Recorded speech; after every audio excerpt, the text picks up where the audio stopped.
جی سر، آج کے پہلے Q&A سیگمنٹ کا سوال یہ ہے کہ بے زبانی یعنی جو ہمارا ہوتا ہے ڈائریکٹ انتقال جسے ہم لوگ کہتے ہیں، یہ کروانا چاہیے یا نہیں کروانا چاہیے؟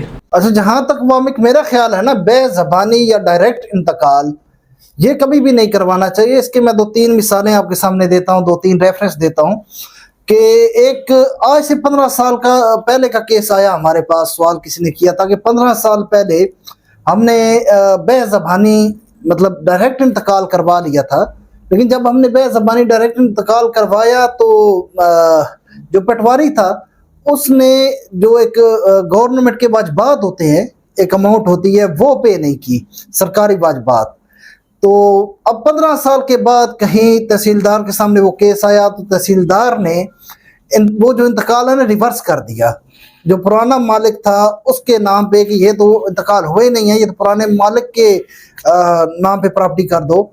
تو ہمیں پھر بھی اس چیز کا نہیں پتہ چلا۔ جب ہمیں ضرورت پڑی فرد برائے ریکارڈ یا فرد برائے بے میں نے لینا تھا، اس کے لیے میں گیا تو پتہ چلا جی یہ تو پراپرٹی آپ کے نام پہ نہیں ہے، ابھی تک پرانے جو ہے مالک ان کے نام پہ چل رہی ہے۔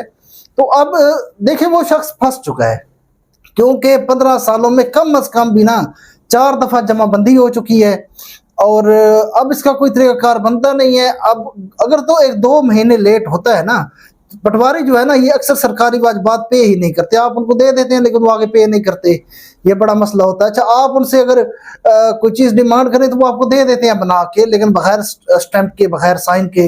تو یہ مسئلے ہیں پاکستان کے اندر، کافی زیادہ ہیں۔ اچھا، اب اس کا حل جو ہے نا وہ پھر اگر 1-2 مہینے لیٹ ہوا ہے تو پھر تو واجبات اتنے زیادہ نہیں ہوتے، تحصیلدار تک ہی مسئلہ حل ہو جاتا ہے۔ لیکن اب وہ معاملہ کافی 15 سالوں کا ہے، اور میں بتا چکا ہوں کہ کم از کم 4 دفعہ جب بندیاں ہو چکی ہیں دوبارہ۔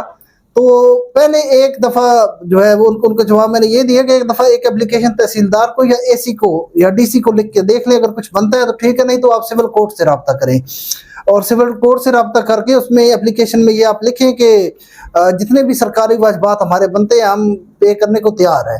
تو اب یہ جتنا بھی وہ معاملہ ان کے ساتھ ہوا بے زبانی کی وجہ سے ہوا، ڈائریکٹ انتقال کروا دیا انہوں نے۔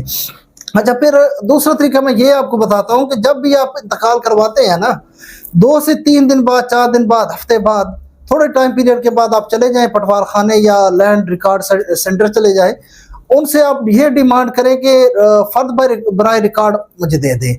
فرد برائے ریکارڈ آپ نے اگر پٹواری سے لے رہے ہیں تو وہ اسی طرح لکھا ہوا نہیں لینا، بلکہ اس کو کہنا کہ ادھر سائن اور سٹیمپ کے ساتھ مجھے دو، کیونکہ وہ پھر آپ کے پاس ایک پروف آ جاتا ہے۔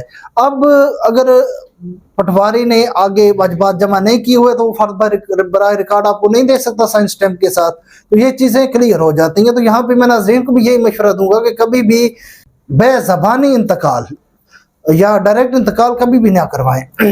سب سے پہلے رجسٹری کا پروسیجر اڈاپٹ کریں، اس کے بعد انتقال، اور انتقال کے بعد بھی کچھ دن کے بعد فرد برائے ریکارڈ پٹواری سے لیں، اس کو چیک کریں، اور اس کے بعد آپ مطمئن ہوں۔